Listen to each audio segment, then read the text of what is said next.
Welcome to your Sunderland preview. Howson, Squawker Dave and Adam McCullough all here. We are going to start this debate by talking about a player who has only started once in the last 8 games, whilst everybody has been crying out for Herrera to be on the pitch. Another Spanish midfielder with supreme talent has been sat watching. Stephen Howson, what is the future of Juan Mata?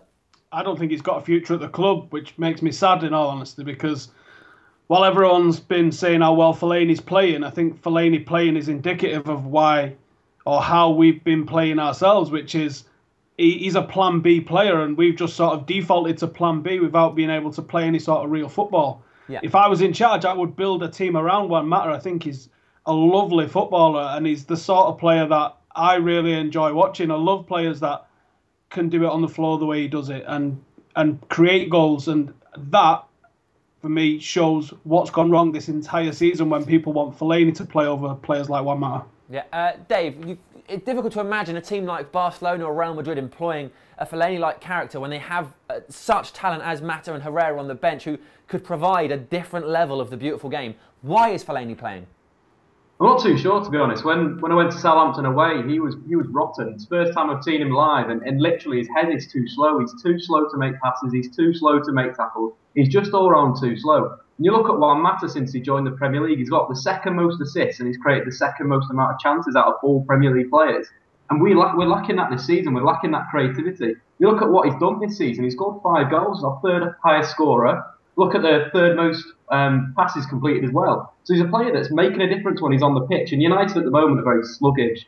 In midfield, they're very sluggish on the ball. We need to start retaining the ball higher up the pitch. And Juan Mata's a perfect player for that. Paul Scholes, Adam, said that currently the United team, the players refuse to take risks and they don't want to. Do you think the fact that a player like Mata can't get on the pitch is indicative of what is happening at Manchester United right now and our approach to football? I agree, but also I don't want to, just come down on Fellaini because I'm upset that Mata's not playing. We've got a plan B. That's very good. A lot of teams don't have a plan B, and when things aren't going their way, they can't get a result out of the bag. So it's good that we've got a plan B. The only thing is, it seems like the plan B is the only thing that works for us at the moment.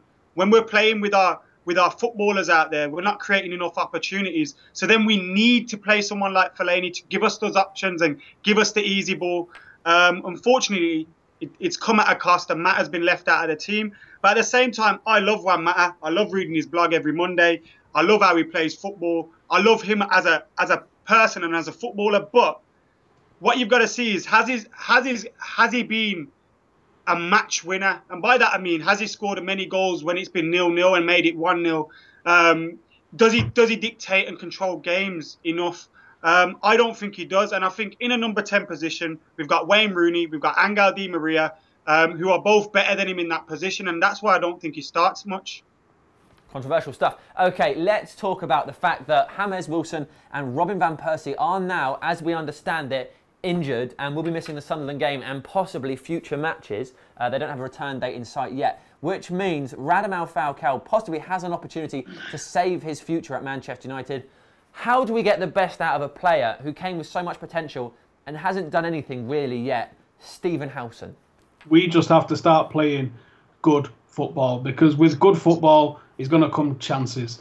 What we saw last night, for those who did watch the City and Barcelona game, was that Barcelona set up in a very similar way to the way we've set up recently, but they was doing one key thing different. And the thing that they was different was that doing differently was they was coming to the guy that was in possession of the ball, and he had 2 or 3 options every time. When a player gets the ball for United at the moment, players are going away from him and they're sort of lining up on the edge of the box. And the only option that we then have available is to sight and punt a really low percentage ball over the top. If we just switched our game to where we was coming shorter, that's going to drag the opposition out of where they're sat, because it's very easy to defend against us when we're just pumping it into the box. If we start dragging them about, there's going to be space in behind, and that is where you're going to get the best out of Falcao. We've not seen the best of him because we've not given him the chance to show us what he can do. Everyone's saying he's a waste of money, this, that and the other. I can't argue with that at the moment because he hasn't shown it. But if we start playing football the right way, we're going to see the best out of him. And there was a reason he was called the best number 9 in the world, and it wasn't just luck or hyperbole. It's it. Yeah. Okay, all right, thank you, Stephen. Dave, do you agree with that? Are you fed up of pumping it in the box?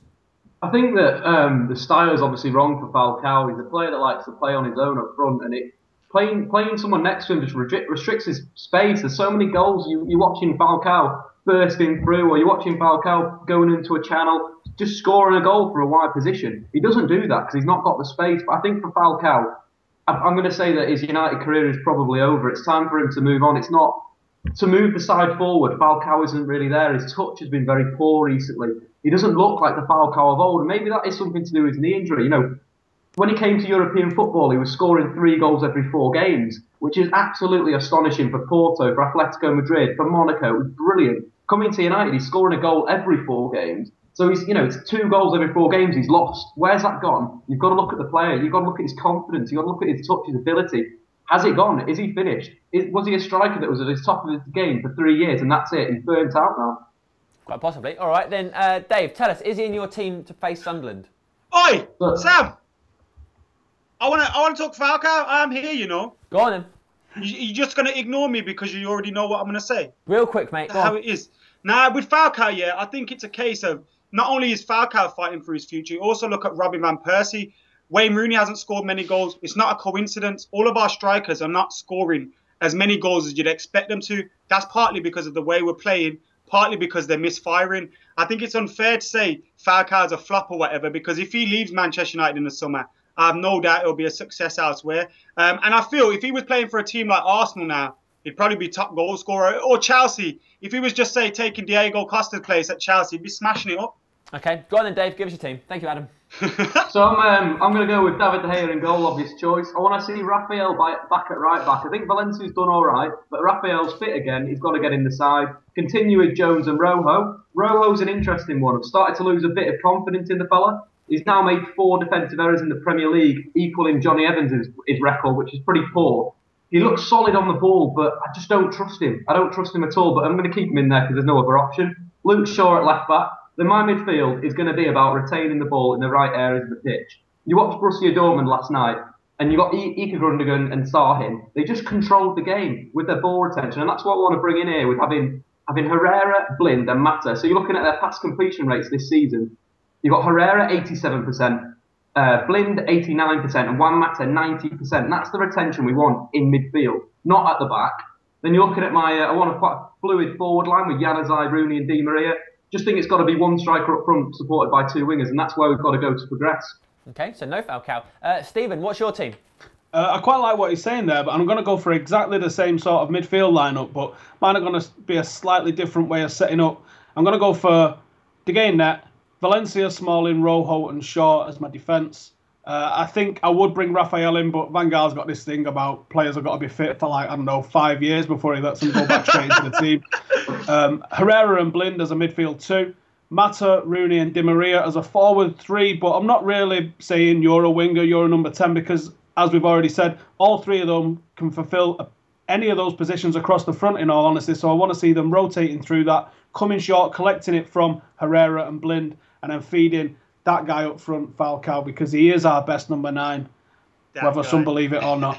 Okay, right, Adam, what do you think?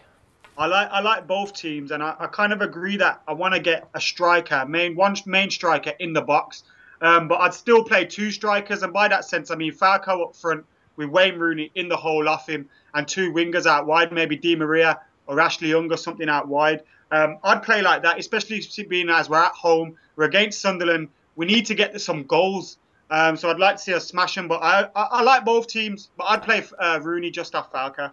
Okay, Stephen, talk to us about Sunderland. You've got some notes? I have got some notes, and my notes say that they've not won in 4. They just recently lost to Bradford. They're 3 points off a relegation spot. They've got a lot of really average players, and they're quite an old side as well.